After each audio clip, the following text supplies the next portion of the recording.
మందు దేనికి ఏం సాధిస్తారా మీరు మందు తాగి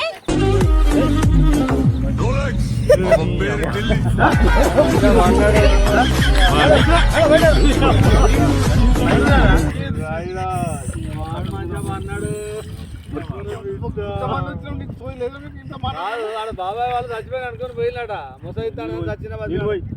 నీళ్ళు పోయినాకు దీనికి మంచి రైట్ ఎందుకు పన్న వాళ్ళ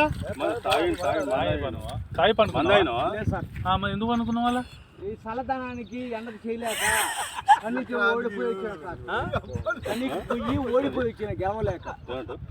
ఏం చేసావు 10 రోజుల నుంచి గణేట్ చేత నాతో గట్టించి నా కష్టం దోచుకొని గణేట్ రాయ్ నాకు అంటే డబ్బులు ఇచ్చారు కానీ శ్రమ